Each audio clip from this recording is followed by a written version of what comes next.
memang dari planet yang lain.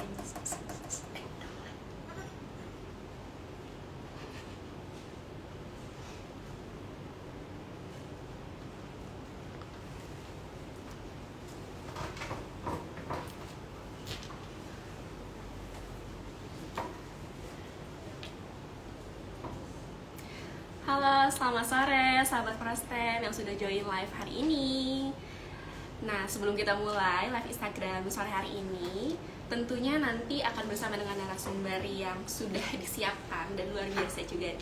Tapi sebelumnya akan aku buka dulu. Assalamualaikum warahmatullahi wabarakatuh. Selamat sore sahabat Prasten semua. Hari ini kembali lagi nih di Edu Live Prodias Stem Cell Indonesia. Dan hari ini kita akan membahas salah satu tema live Instagram yang sangat-sangat menarik nih, karena akan membahas mengenai hal-hal yang lagi happening juga. Karena sekarang banyak sekali ya yang membahas tentang kecantikan. Nah, hari ini kita akan membawakan sebuah tema yang berjudul Keep Good Looking, Say No to Aging, How is Stem Cell Work? Wah, luar biasa kan? Nah, teman-teman semua yang udah join live pada kesempatan kali ini, boleh banget untuk ajak nih teman-temannya yang mungkin tertarik dan juga fokus di bidang ini gitu ya, untuk di-invite nih untuk bisa gabung di Instagram kita kali ini, karena nanti akan ada narasumber yang juga tentunya udah expert di bidangnya, akan ada sesi tanya jawab, dan tentunya sahabat Prosem semua bisa dengan gratis dan juga sama banget gitu ya untuk bisa nanya ke narasumber kita hari ini, karena narasumber kita kali ini akan ada dokter yang akan banyak sekali memberikan materi, insight, dan juga pandangan kita terhadap bidang kita kali ini. Narasumber yang akan menemani kita pada sore hari ini adalah Dr. Endrina Dia. Beliau adalah dokter spesialis bedah plastik, rekonstruksi, dan estetik. Wah, luar biasa kan? Dari title dan juga apa ya istilahnya, gelar ya. Gelar dari narasumber kita ini aja udah sangat menarik nih, apalagi nanti bahasan dan juga materi yang akan disampaikan gitu. Jadi untuk teman-teman atau sahabat Prasten semua yang juga memiliki rekan, keluarga, dan juga teman-teman lainnya, boleh nih untuk diajak nonton live Instagram Prodias Stem Cell sore hari ini ya. Oke, nah sembari kita nih menunggu narasumber kita untuk join dengan kita, nanti akan ada live collaboration ya nanti. Dan sebelum kita sambil menunggu nih ya dari narasumber kita kali ini, aku akan memberikan sebuah intro dulu nih, karena memang akan dibahas apa sih, bidang kecantikan seperti apa sih. Seperti yang kita tahu ya sahabat Proses semua, bahwa hingga saat ini tidak hanya kesehatan tubuh, tapi juga ternyata penampilan kita merupakan salah satu hal menjadi penentu dari adanya personal branding kita ya. Nah, adanya penampilan, keadaan penampilan, khususnya mungkin keadaan kulit kita ya, tubuh ataupun mungkin muka sekaligus, itu adalah hal-hal yang sangat fatal ya untuk kita kalau misalkan kita tidak menjaga dan merawatnya. Salah satu permasalahan kulit yang juga menjadi sebuah concern di dalam penampilan kita adalah adanya penuaan.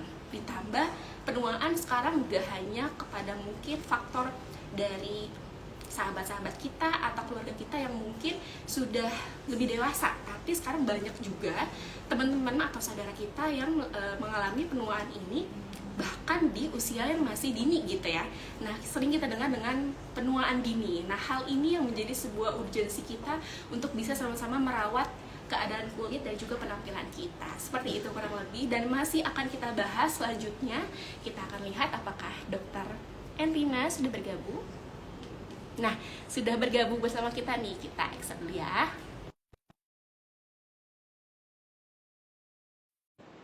Halo sahabat Prasten yang telah bergabung, selamat sore. Oke, sembari kita menunggu nih Dr. Endrina untuk bergabung bersama kita semua.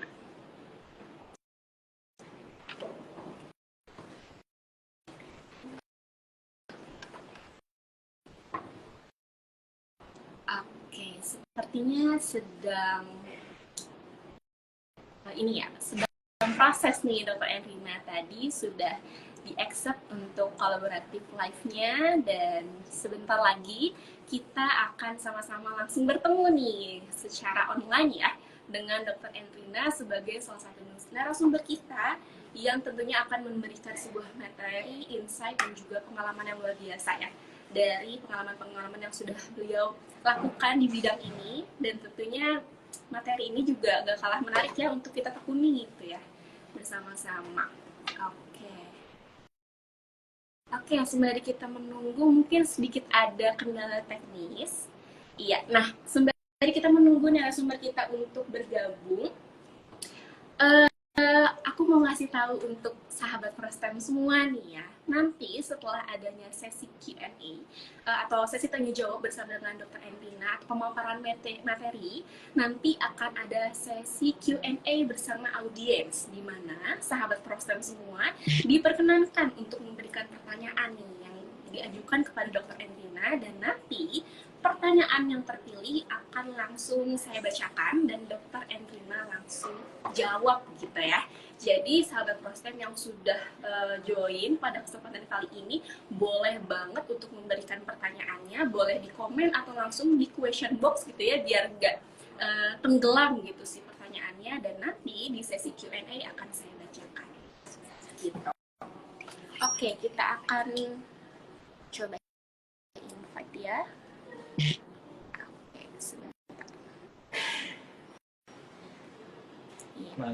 Halo. Ya. Dokter, selamat sore dokter. Sore, apa kabar? Baik dokter, wah cerah sekali dokter sore hari ini. Di belakangnya juga banyak sekali ada view-view yang cantik sekali, nggak salah cantik nih sama dokternya. Iya. Dokter gimana kabarnya dok? Ya alhamdulillah baik ya. Terima kasih kesempatannya ya. Udah untuk sharing. Terima kasih dokter, di kala kesibukan dokter udah menyempatkan untuk sharing nih sama Prodi Stem Cell Indonesia dan juga sahabat semua nih. Iya. Terima kasih ya. Oke, dokter tadi saya udah ngasih tahu nih, udah spill dikit nih sama sahabat Prostem kalau hari ini kita akan membahas mengenai temanya adalah keep good looking, say no to aging, how is stem cell work gitu ya dok ya. Tapi mungkin untuk introduction dulu nih dok nih, kira-kira nih, memang kenapa sih harus kita bahas hal ini gitu? Emang apa aja masalah kulit yang mungkin sering muncul dengan bertambahnya usia gitu dok kira-kira? Iya, jadi memang kalau masalah penuaan itu kan dimulai sebenarnya dari usia 30-an udah mulai tampak ya. Tanda-tandanya terutama di daerah mata ya yang paling sering terjadi. Kalau kita lihat ada keriput, mulai ada tumbuh, ada wrinkles ya. Terus kalau kita tersenyum mulai ada garis-garis ya. Dan kadang beberapa ada pasien mulai tampak kantong mata. Dan itu berlanjut dengan bertambahnya usia, area wajah lain juga sebenarnya sudah menunjukkan penuaan, tapi karena daerah mata itu yang paling tipis, jadi makin kelihatan. Nah, juga salah satunya juga dark circle, salah satu tanda aging sebenarnya ya. Dan kemudian berlanjut dengan tanda-tanda di daerah wajah seperti smiling line, terus pipinya mulai kendur ya. Juga daerah leher yang kita lihat kalau pada beberapa pasien bisa juga double chin sampai terjadi malah kelihatan seperti pita di daerah leher dan kerutan-kerutan juga ya. Mungkin itu istilah-istilahnya ada yang sering kita dengar ya dok ya, dengan mungkin adanya iklan-iklan di luar sana ya dok ya, atau ada juga mungkin teman-teman Prostem yang baru dengar. Nah kira-kira kalau masalah kulit tersebut dok, selain memang tadi gitu ya karena ada faktor usia gitu ya, ada lagi nggak sih dok faktor lain selain yang bisa menyebabkan kita bisa berpotensi gitu untuk terjadinya penuaan atau masalah kulit itu dok? Ya, ini pertanyaan bagus sekali ya untuk masalah aging ini, dan memang salah satu yang paling banyak datang ke klinik kita gitu ya, pasien pasti mulai keluhan tuh dari mata sampai kita tindakan kan dari operasi mata sampai facelifting ya. Kenapa orang sampai aging? Tapi beda-beda nih, kadang-kadang orang usia 30 tahun masih kelihatan lebih muda gitu ya, jadi ada yang lebih tua gitu ya, jadi nggak bisa tuh sama rata semua orang. Jadi faktor yang mempengaruhi yang berperan adalah faktor genetik. Jadi kita dari orang tua kan ada beberapa dia nggak pernah diapa-apain, nggak pernah perawatan, tapi umur 50 aja masih cakep aja gitu ya, karena memang ternyata turun-menurun seperti itu ya, faktor genetik yang memang istilahnya laki ya, beruntung karena mendapat keuntungan seperti itu. Dan yang paling mempengaruhi juga bukan karena genetik saja, tapi faktor contohnya lingkungan gitu ya. Lingkungan mulai dari matahari, sinar matahari, paparan sinar matahari berlebihan itu mempercepat proses aging, terus polusi juga mempercepat ya, dan kebiasaan-kebiasaan di pasien ya, contohnya merokok ya, dehidrasi berkepanjangan ya, kurang minum ya, salah satunya juga kan kulit perlu hydration ya, dan itu mempercepat aging juga, dan terakhir kebiasaan-kebiasaan habit yang di pasien gitu ya, contohnya suka kalau berpikir suka nyureng gitu ya, jadi ada apa garis-garis penuaan gitu ya, dan stres itu mempercepat juga aging, juga asupan nutrisi yang kurang ya, karena kulit dan jaringan lunak itu membutuhkan protein dan asam amino ya. Kalau diet berlebihan, kurang protein, tentu mempercepat aging juga. Dan kita tahu yang sekarang tren bahwa gula itu juga mempercepat aging proses gitu ya. Jadi memang kolagen breakdown-nya lebih cepat gitu. Jadi lebih cepat orang untuk mengalami penuaan. Oke, wah banyak sekali ternyata ya dok ya faktornya. Jadi Ya, jangan dikira saya mah masih muda jadi nggak usah lah kita merawat kulit, enggak ya dok ya, sekarang banyak banget faktor yang bahkan berpotensi untuk membuat kita mengalami masalah kulit tersebut bahkan di usia muda ya dok ya, seperti itu. Nah, betul. kira-kira nih dok, kalau misalkan sudah ada beberapa pasien yang udah mengalami permasalahan kulit tapi masalah penuaan atau masalah kulit ini tidak segera ditangani dengan baik, ya kayak tadi nggak apa-apa deh nanti nggak apa-apa deh nunggu belum parah. Nah itu kira-kira akibat atau potensi yang bisa dihadapinya seperti apa ya dok ya? Iya, jadi yang tadi ya, masalah yang paling pertama muncul biasanya kerutan dulu ya, sebelum dia harus menjalani tindakan operasi. Jadi mulai terjadi kerutan. Kerutan tuh biasa karena habit, juga memang karena memang kerusakan kolagen ya. Jadi kalau tidak dikerjakan, misalnya orang timbul senyum, dia mulai kerutan. Nah, kalau kita biarkan aja gitu ya, tidak dilakukan tindakan apa-apa, ya yang tadinya dia kerutan itu timbul hanya saat dia bergerak, dia jadi menetap gitu ya, kayak baju lama-lama juga jadi apa ya, kerutannya akan menetap gitu, seperti itu, dan itu prosesnya akan berjalan terus, apalagi kalau faktor-faktor pencetusnya yang mempercepat aging itu kita tidak tangani ya, jadi tentu akan premature aging jadinya ya, lebih lebih kelihatan tua dibanding usianya gitu. Jadi yang pertama Apa aja kali yang bisa akan terdampak dikerjakan mungkin ya, dari tadi kalau faktor misalnya ketiga. kerutan tadi bagaimana Mbak? Berarti yang akan bisa terlihat secara lebih duluan itu dari tingkat estetikanya gitu ya dok ya, yang akan terlihat langsung gitu kalau misalnya ada permasalahan dan gak langsung apa namanya dihadapi gitu ya dok ya. Iya, jadi memang masalahnya terutama estetik ya, dan tentu estetik tuh mempengaruhi, kalau dia agingnya lebih cepat dari usia, minder jadinya lama-lama ya, kurang lebih seperti itu. Nah, makanya perlu ditangani gitu dengan tindakan-tindakan yang sifatnya perawatan ya, mulai dari tindakan botox sampai dengan yang paling advance kan stem cell atau exosom ya. Nah, tadi menarik banget nih. Tadi dokter menyinggung tentang minder, karena ini juga menjadi salah satu permasalahan dari sahabat-sahabat kita atau teman-teman kita mungkin ya yang mengalami atau mungkin Gen Z juga banyak banget yang masalahnya itu adalah kurang percaya diri gitu dok, karena mungkin adanya permasalahan kulit dan khususnya di bagian muka gitu. Tapi seringkali mungkin bahkan ketidakpercayaan diri ini tidak hanya berawal dari permasalahan kulit, bisa aja menyangkutnya ke mental health sekaligus gitu ya dok ya, kalau misalkan kita nggak langsung menanganinya dengan langsung gitu ya dok ya, seperti itu. Nah kira-kira dok, kalau misalkan adanya permasalahan tadi, tindakan apa aja sih dok yang bisa kita lakukan sebagai mungkin orang awam gitu ya, kalau misalkan menghadapi permasalahan kulit, step-step untuk yang kita lakukan untuk menanganinya seperti apa sih dok? Iya, jadi yang paling early kan tanda penuaan adalah kerutan yang timbul saat kita bergerak ya. Jadi itu bisa ditangani dengan tindakan suntik botox ya. Dia akan melemahkan si otot gitu. Jadi cegah supaya kerutan itu tidak timbul. Jadi memperlambat timbulnya kerutan. Tapi tentu tindakan ini sifatnya eksternal ya, jadi kita lakukan dari luar. Nah, dari dalam sendiri kan proses aging berjalan terus tuh. Nanti kalau kebiasaannya buruk juga, masih merokok, masih minum alkohol misalnya ya, terus stres berkelebihan, itu akan terus berlanjut gitu. Jadi kita harus dua-duanya sih. Jadi melakukan perawatan dengan dokter di klinik kecantikan atau dokter kulit, dokter bedah plastik ya.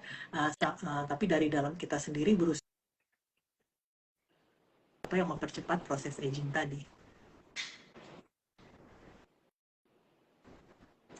Oke, jadi ada dua hal yang penting ya. Yang pertama kita harus juga meminta tolong kepada expertise, itu dokter yang juga ahli bidangnya gitu ya dok ya. Satu sisi juga dalam diri kita perlu untuk adanya perubahan ya, setidaknya dengan gaya hidup yang baik. Seperti itu dok ya berarti ya. Ya, betul, betul. Iya. Nah dokter ini balik lagi kita tentang judul dan juga topik yang kita angkat nih mengenai penuaan, masalah kulit dan hubungannya dengan stem cell nih dok. Nah kira-kira bagaimana sih dok stem cell bisa meregenerasi kulit akibat penuaan? Karena banyak sekali mungkin penelitian ataupun berita-berita di luar sana yang menyinggung tentang penuaan atau masalah kulit yang bisa dihadapi dengan adanya suntik stem cells gitu. Seperti apa gitu? Iya, ini bagus sekali ya. Sekarang kan juga stem cell macam-macam ya di masyarakat. Nanti mungkin kita bisa singgung ya. Jadi stem cell yang betul kita yang memang standar dari medis itu kita kerjakan itu dapat kita ketahui banyak dikerjakan untuk semua penyakit degeneratif sifatnya. Karena memang mulai dari sakit jantung, sakit apa lagi ya, banyak penyakit-penyakit yang sulit karena proses degeneratif itu bisa dibantu dengan stem cell, karena keuntungan dari stem cell itu dia sifatnya meregenerasi yang memang kita perlukan untuk proses aging di wajah kita, di kulit kita ya. Nah itu kenapa dia bisa regenerasi? Karena namanya stem cell ya, sel induk. Jadi dia bisa membantu pembentukan sel-sel baru di wajah ya, baik dia pembentukan dari kulitnya, kolagennya juga dia diketahui ternyata dia memperlambat proses apoptosis bahasa medisnya ya, jadi proses kematian jaringan yang memang timbul secara terus-menerus karena proses aging itu salah satunya itu juga, dan itu diperlambat semua oleh proses stem cell. Jadi keuntungannya apa? Stem cellnya, nah stem cell ini sebenarnya kita dibekali nih dari lahir tuh sudah banyak stem cell, tapi terpakai terus karena kita terpapar matahari, proses aging, ada luka di wajah atau tindakan-tindakan yang lain, itu memakan stem cell yang sudah ada di wajah kita. Nah dengan tindakan penyuntikan diharapkan itu seperti mendapat bahan bakarnya lagi tuh bagi sel untuk melakukan regenerasinya tadi. Dan memang stem cell itu dari regenerasi dia juga meningkatkan pembentukan pembuluh darah baru ya. Jadi itu yang dibutuhkan, makanya kulitnya lebih merona ya, lebih youthful kelihatannya. Jadi secara teknis stem cell ini bisa dibilang ajaib ya dok ya untuk bisa menangani penuaan ini, karena tidak hanya mungkin dari luar tapi stem cell ini bahkan bekerja dari dalam tubuh gitu ya dok ya, dengan segala macam kelebihan dan juga potensinya. Nah tapi mungkin sahabat Prostem atau mungkin audiens dari live Instagram kita kali ini ada yang baru pertama kali dengar tentang stem cell nih dok untuk nih. Nah untuk itu apakah kira-kira aman gak sih dok kalau misalkan stem cell ini digunakan untuk merawat kulit gitu, khususnya untuk penuaan dini ini? Aman nggak kira-kira dok? Iya, jadi memang bagus sekali untuk penuaan dini kita ya, kan faktor-faktor tadi kan. Kasihan kalau misalnya tindakan kita hanya lakukan misalnya tindakan laser saja.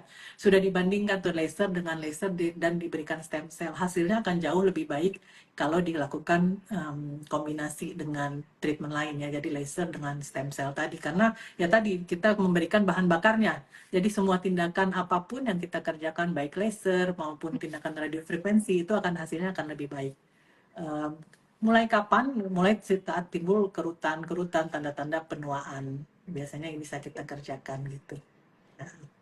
Jadi penggunaan stem cell ini juga bisa dibarengi dengan kebutuhan perawatan lainnya ya dok ya, tidak hanya mungkin mengandalkan satu, atau bahkan kalau mau kita lebih baik hasilnya juga bisa dikolaborasikan dengan proses-proses lainnya ya dok ya, perawatan lainnya. Iya, ya, dok? betul. Betul, ibaratnya kalau stem cell ditaruh saja dia nggak akan em, bagus ada, tapi dia harus ada apa ya stimulus gitu ya. Ada tindakan-tindakan yang kita kayak seperti laser, ya, apa tadi lagi apa itu yang di radiofrekuensi yang dilukai itu akan mempercepat supaya stem cellnya juga bekerja untuk meregenerasi sel tadi. Oke, wah luar Ya, biasa sekali. Ini kita baru sebentar ya dok ya, tapi banyak sekali kalau bahasa sekarang sih daging-daging yang bisa kita ambil nih buat jadi pelajaran. Dan mungkin sahabat persen semua di sini juga banyak yang relate gitu ya. Oh aku banget nih, kayaknya masih ragu untuk bisa gimana menangani hal ini dan itu. Tapi mungkin sebelum kita melanjutkan, kita akan masuk ke sesi Q&A ya dok ya, karena di sini ada beberapa pertanyaan yang udah masuk nih. Kayaknya sahabat Prasem udah nggak sabar untuk langsung bertanya ke dokter Endrina. Kita akan mulai bacakan salah satu ya dok ya. ya. Oke, pertanyaan pertama nih dok. Ada apa ada batasan usia dok untuk treatment stem cell? Katanya mungkin khususnya untuk keluhan dari masalah kulit atau penuaan dini ini gitu. Oh iya, yang tadi ya sebenarnya tidak ada batasan yang apa yang pakem ya, tapi kita tahu bahwa stem cell saat usia 40 tahun gitu mungkin tinggal udah berkurang 30%-an gitu ya. Jadi saatnya untuk melakukan sesuatu sebelum terjadi apa penuaan yang lebih lanjut. Nah, tapi kita ketahui zaman sekarang, zaman modern, apalagi di Jakarta dengan tingkat polusi yang tinggi, itu semua aging lebih cepat gitu. Jadi kapan mulai dikerjakan? Bisa dikerjakan saat tanda-tanda aging tuh sudah mulai muncul gitu. Jadi seperti apa ya? Jadi belum belum parah banget seperti kasus facelift gitu ya, belum parah kita sudah lakukan early maintenance, sifatnya seperti itu. Tapi memang yang rata-rata butuh tuh di atas 40 tahun. Gitu. Oke, iya gitu ya. Jadi kita nggak perlu nunggu dulu dalam tanda kutip parah dulu atau lama-lama dulu ya dok. Bahkan malah kalau misalkan kita lebih cepat menanganinya itu lebih baik ya dok ya, karena prosesnya akan lebih cepat juga ya dok ya. Iya, Seperti itu. betul, betul. Jadi belum sempat turun, kondisi wajahnya belum sempat turun, sudah diberikan bahan bakarnya gitu ya, jadi supaya untuk ya regenerasi jaringan gitu. Oke, jadi seperti itu ya untuk jawaban dari pertanyaan yang pertama. Nah, pertanyaan selanjutnya ini luar biasa, bagus sekali dok. Aku bacakan ya.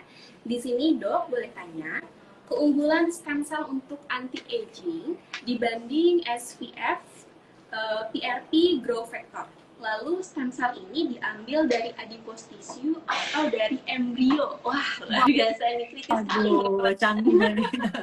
Iya, pertanyaan banyak ya. Iya, Iya. ya kalau ini pertanyaan bagus sekali nih ya. Jadi kan sekarang banyak ya. Ya mungkin saya cerita sedikit. Mungkin ada stem cell yang diambil dari katanya stem cell dari salmon, dalam DNA juga sampai begitu ya.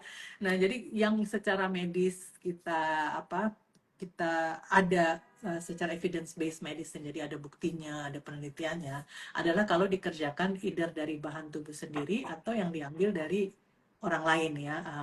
Dalam hal ini tali pusar bayi yang sering kita gunakan ya. Keuntungannya apa sih bedanya antara stem cell dengan SVF? Kalau SVF tuh ibaratnya supnya, jadi dia ada semua di situ. Sementara kalau stem cell dia sudah dibiarkan, jadi kita bisa tahu ini berapa puluh juta. Kita perlu misalnya wajah 30 juta sel, ya dapat 30 juta sel gitu. Sementara SVF belum tentu karena sudah masih bercampur dengan sel-sel yang lain yang tadi. Jadi ibaratnya ini sudah konsentrat. Jadi langsung disuntikan yang sudah konsentrat. Bedanya dengan growth factor itu namanya faktor pertumbuhan. Ya, jadi selnya sendiri tidak ada ya, jadi mungkin sangat tidak ada gitu ya. Justru biasanya kita kombinasi antara stem cell dengan growth factor, dalam hal ini eksosom bisa kita kerjakan seperti itu untuk mendapat benefit dari semuanya. Iya, seperti itu. Nah, itu kurang lebih apa ya, penjelasan secara singkat ya dok ya mengenai stem cell dan juga mungkin tentang apa sih efektivitasnya terhadap penuaan dini. Dan untuk tadi mungkin sahabat proses yang bertanya dan mungkin ingin tahu lebih lanjut, boleh banget untuk tahu atau mungkin langsung nanya nanti ke lain waktu ke dokter Endrina ya gitu ya dok ya, dengan mungkin langsung datang ke klinik ataupun mungkin bisa langsung bertanya kepada kami di Prodiya Stem Cell Indonesia. Nah, pertanyaan selanjutnya dok, ini banyak sekali pertanyaannya, banyak banget nih yang kepo ya dok ya. Pertanyaan selanjutnya Iya. nih dok, kira-kira bisa nggak ya kalau kita terapi stem cell dibarengi, oh udah nggak, dibarengi dengan treatment kecantikan lainnya. Tadi sepertinya kayak udah sempat dibahas ya dok, tapi boleh untuk di review lagi dok. Katanya kalau misalkan mau stem cell, tapi juga kebetulan lagi dengan apa adanya treatment, atau mungkin kalau nggak treatment sembari dengan adanya penggunaan skincare dok, karena kan sekarang semakin banyak gitu ya dok ya skincare yang dijual mungkin di marketplace ataupun di toko-toko secara apa ya, secara tanpa harus adanya ke dokter dulu. Nah itu kira-kira gimana dok? Iya. Jadi ya tadi ya, kalau untuk stem cell tadi bagus memang kalau kita kerjakan barengan dengan tindakan yang lain, baik dia sifatnya bedah maupun non bedah gitu ya. Contoh kalau yang tadi sudah disebutkan ya, jadi bisa dikombinasi dengan laser, dengan tindakan radiofrekuensi yang sifatnya melukai, dan bisa kita kerjakan juga bersamaan. Yang kami sering lakukan di klinik Ultimo adalah melakukan bersamaan dengan tindakan facelifting. Ya, karena kan ibaratnya pasien datang, iya, jadi kita benerin dulu nih apanya nih, ibarat rumah kita renovasi gedung Ya, dindingnya udah bagus ya, tapi supaya dia hasilnya tahan lama, bagaimana nih hasil operasinya supaya kulitnya juga bagus, karena kita tahu bahwa kadang-kadang kulitnya sendiri rusak walaupun kita sudah lakukan facelifting udah bagus, tapi kalau kulitnya masih belum bagus itu hasilnya nggak optimal ya. Jadi biasa kita kombinasi tindakan antara stem cell, tindakan facelifting juga dengan tindakan laser atau radiofrekuensi fractional. Jadi untuk dapat hasil yang sangat bagus. Ya. biar jadinya combo gitu ya dok ya. Jadi sekarang bukan pakai Iya, pertama aja yang combo, tapi juga bisa cuman kecantikan juga bisa combo ya. iya betul sekali, Gitu ya. betul. Biar glowing gitu ya, kalau kalau misalkan zaman sekarang bahasanya biar Oh iya, glowing. iya benar, benar, benar, iya. Nah ini pertanyaan yang relate juga nih, karena ini juga menjadi pertanyaan saya juga nih. Ada yang nanya, treatment stem cell ini dok bisa dilakukan berapa kali ya untuk biar bisa jadi cantik kali gitu. Jadi treatment stem cell yang dilakukan ini harus dilakukan berapa kali biar bisa jadi cantik atau glowing dok? Iya. Jadi sebenarnya kalau stem cell yang kita masukkan 30 juta sel itu udah cukup ya sebenarnya untuk ibaratnya bahan bakar kita untuk menjalani selama beberapa tahun ke depan.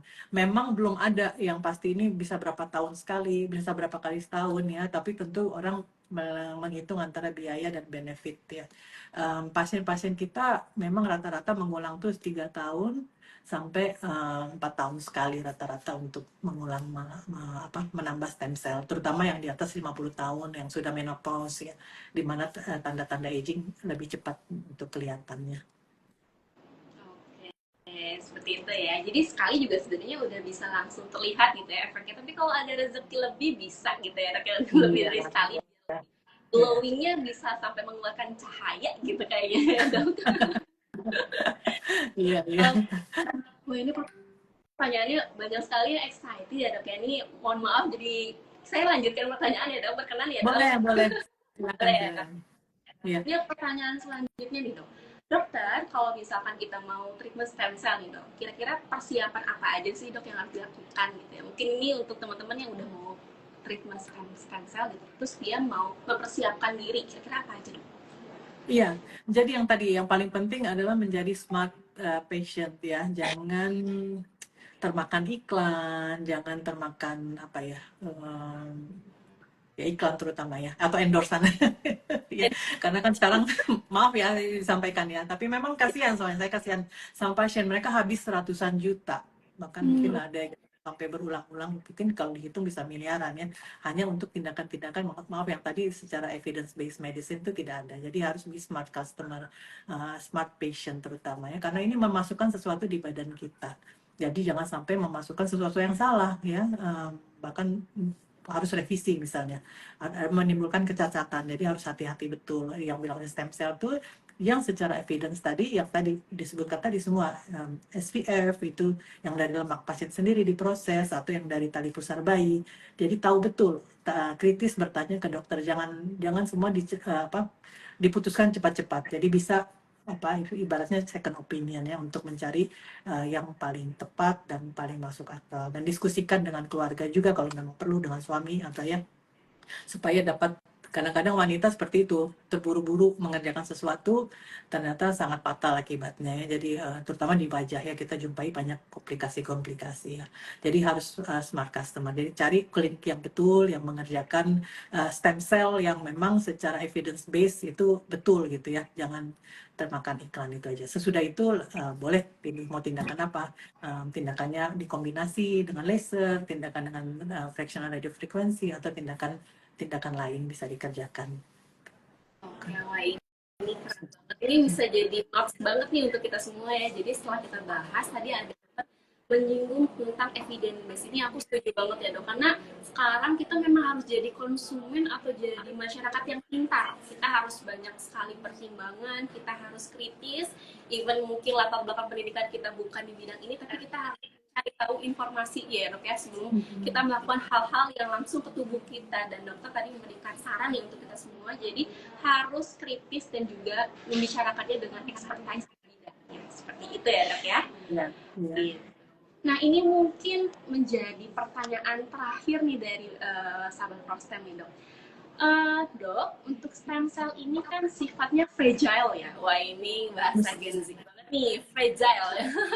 Nah, proses pengiriman atau akan menjamin selnya masih hidup katanya gitu dok. Apakah proses pengiriman dari mungkin dari yang sebelumnya stem cellnya itu dikemas hingga mungkin masuk ke dalam tubuh kita itu menjamin selnya masih hidup atau tidak katanya, seperti itu dok. Oh, ini pertanyaan bagus sekali ya. Jadi memang betul stem cell ini fragile sekali. Dia harus suhu tertentu, penyimpanannya, transportasinya. Jadi memang untuk mengerjakan ini terutama pasien-pasien yang dari luar kota, kita betul-betul siapkan ya. Dan kita bekerja sama dengan salah satu ya, terutama dengan Prostem ya, sangat membantu sekali dalam pengadaan sel, dan juga memang transportasinya terjaga dengan baik. Jadi suhunya dipertahankan dengan baik sehingga kualitasnya pun akan baik gitu. Jadi betul. Jadi memang ya itu tadi smart patient. Jadi tanya betul dengan lab mana gitu ya. Rata-rata lab Prostem adalah salah satu yang terbaik yang dalam hal pelayanan untuk memastikan selnya viable dan baik gitu. Nah, kita dapat lagi nih. Tadi selain harus pintar mempertimbangkan, kita juga harus pintar memilih gitu ya dok ya. Harus betul sekali. Ya. Oke, baik. Nah, mungkin kalau misalkan dari sahabat Prostem di sini sudah habis nih pertanyaan. Tapi sebelum mungkin saya mempersilakan dokter untuk memberikan closing statement ya. Ini ada pertanyaan personal sebenarnya dok dari saya nih mengenai penuaan atau masalah kulit nih dok ya. Nah, kira-kira kalau penuaan dini tuh aku pernah dengar gitu ya dok di salah satu mungkin artikel nih, kalau misalkan penggunaan make up yang mungkin berlebihan atau mungkin dilakukan setiap hari atau hal-hal lainnya atau gitu ya dok, itu bisa mempengaruhi nggak sih dok penuaan dini atau masalah kulit yang jangka panjang? Iya, ya sebenarnya ini lebih tepat memang dokter kulit yang menjawab ya terutamanya. Tapi itu pengetahuan yang memang kita semua juga tahu ya. Memang salah betul yang disampaikan. Pemakaian make up yang berlebihan, yang terlalu berat ya, dari mana kulit itu seperti tidak bernafas ya. Itu kan memperberat dari kulit tadi ya. Jadi justru kalau sekarang ya trennya beda. Kalau dulu zaman mungkin 10 tahun lalu orang masih make up tebal-tebal ya. Kalau sekarang saya lihat orang lebih cenderung natural glowing skin yang mereka kejar. Jadi, ya, betul kan? Jadi itulah. Jadi ya bagus dalam hal ini untuk kesehatan kulit akan lebih baik dan aging juga lebih baik. Oke, jadi make up lah sesekali kita berikan nafas pada kulit kita gitu ya dok ya. Betul. Oke, wah seru banget dok. Ini bukan hanya saya ya yang membacakan pertanyaan dari sahabat Prostem semua, terus tadi diskusi kita juga mengenai materi yang luar biasa, tapi saya sendiri merasa banyak sekali ilmu baru nih dok. Terima kasih sebelumnya. Nah, sebelum nih dok, kita nggak kerasa banget ya, waktu itu nggak kerasa banget. Tapi mungkin sebelum kita menutup live Instagram kita pada kesempatan kali ini, boleh banget dokter apabila ada sepatah dua patah nih dok untuk kita semua sahabat-sahabat Prostem untuk akhirnya bisa gimana meningkatkan awareness kita dalam merawat kesehatan kulit ini gitu, untuk salah satunya menghindari adanya penuaan dini. Silakan dok. Iya. Ya, ini bagus sekali tagline-nya juga. Jadi bahwa kita harus keep good looking, say no to aging ya. Jadi gimana caranya yang tadi kita berusaha supaya aging kita juga lebih lambat, lebih awet muda ya. Mem, mem- apa, mengkontrol semua faktor-faktor yang kita bisa lakukan ya, baik dari dalam maupun dari luar. Yang tadi ultraviolet, menggunakan sunblock ya, mengurangi asap rokok, tidak merokok, gaya hidup sehat, juga makanan-makanan yang kita tahu memberi nutrisi yang baik untuk kulit. Itu salah satu untuk berusaha untuk aging lebih agingnya lebih lama gitu seperti itu. Dan stem cell adalah salah satu yang paling mutakhir nih untuk sebagai senjata untuk melawan proses penuaan. Itu bisa kita lakukan dengan aman, dengan risiko yang sangat minim selama kita kerjakan dengan baik. Jadi harus jadi pasien yang pintar, banyak bertanya, banyak belajar. Karena semua tindakan ada risiko, ada benefitnya. Wah, luar biasa. Jangan jangan stop untuk bertanya dan belajar dan banyak mencari informasi apalagi untuk kesehatan kita sendiri ya, Dok ya, seperti itu. Wah, luar biasa. Betul. Ini kalau misalkan saya cari buku ini udah hampir berlembar-lembar karena saking banyaknya nih, Dok. Daging-daging atau hal-hal penting yang dokter sampaikan. Wah, tidak terasa ya, Dok ya. Sebelumnya saya mengucapkan terima kasih lagi yang sebanyak-banyaknya, Dok ya, atas waktunya, ilmunya tentunya juga, dan kemurahan hati dokter untuk memberikan banyak informasi terkini kita yang akhirnya mengedukasi kita tentang bagaimana merawat masalah kulit, khususnya menghindari penuaan dini ini yang lagi happening gitu ya, biar kita tetap glowing gitu ya. Terima kasih. Semoga dokter selalu. Terima kasih ya. Terima kasih banyak dokter. Mungkin dokter bisa melanjutkan kegiatan selanjutnya. Siap, baik. Terima kasih. Mohon izin. Iya, siap dokter. Oke, nah tidak terasa sahabat Prosen semua, narasumber kita Dr. Endrina sudah meninggalkan kita pada live Instagram kita kali ini. Itu berarti dan itu tandanya live Instagram kita pada kesempatan kali ini akan segera berakhir nih. Tapi sebelum berakhir, untuk teman-teman semua sahabat Prosen yang mungkin tadi memberikan pertanyaan dan belum sempat terjawab oleh Dr. Endrina, boleh banget nih untuk memberikan pertanyaannya mungkin langsung kepada Dr. Endrina ke sosial medianya atau ke tempat Dr. Endrina itu untuk praktek, atau bisa langsung bertanya ke Prodi Stem Cell Indonesia melalui DM Instagram ataupun WhatsApp gitu ya. Dan kami akan dengan senang hati untuk bisa menjawab keluhan atau permasalahan sahabat Prostem semua. Nah, sebelum aku tutup live Instagram kita kali ini, ada sedikit message atau kesimpulan dari live Instagram kita pada kesempatan kali ini, di mana salah satu hal yang wajib diperhatikan nih kata Dr. Endrina dalam tubuh yang tentunya berhubungan dengan personal branding kita adalah penampilan nih sahabat semua. Nah, penampilan ini juga erat kaitannya dengan keadaan wajah kita, dan tentunya kulit kita ini menjadi salah satu permasalahan yang kerap terjadi, dan adanya masalah penuaan yang selain disebabkan oleh kebiasaan hidup tadi, juga ada salah satu faktor lainnya adalah lingkungan dan juga genetika. Jadi banyak sekali faktor yang bisa menyebabkan dari penuaan dini ini. Jadi untuk kita semua jangan menunggu kita untuk dewasa atau tua dulu, bahkan penuaan dini ini bisa berpotensi untuk menyerang kita, para anak muda ataupun Gen Z ataupun gen-gen lainnya gitu yang merasa mungkin belum cukup tua ini, untuk bisa juga loh merasakan adanya penuaan dini ini. Nah, salah satu selain kita juga akan berpotensi dan juga menghadapi penuaan dini ini, kita juga bisa nih ya melakukan sebuah perawatan. Perawatannya itu tidak hanya menjaga pola gaya hidup, tapi kita juga bisa melakukan dengan treatment stem cell nih untuk bisa meregenerasi sel kulit kita, dan juga salah satu usaha kita untuk bisa menangani permasalahan kulit dari dalam tubuh seperti itu. Nah, mungkin itu sedikit cuplikan atau kesimpulan yang kita bisa ambil dari live Instagram kita kali ini. Sebelumnya saya Sania sebagai host, mohon maaf apabila masih banyak sekali kekurangan secara teknis ataupun ucapan. Semoga kita semua bisa bertemu di EduLive Prodi Stem Cell Indonesia di episode selanjutnya ya. Terima kasih untuk sahabat Prostem yang sudah bergabung. Sekali lagi untuk sahabat Prostem yang belum berkesempatan untuk dijawab pertanyaannya, boleh kami tunggu pertanyaannya di Prodias Indonesia. Sekian dari saya. Terima kasih. Wassalamualaikum warahmatullahi wabarakatuh. Selamat sore.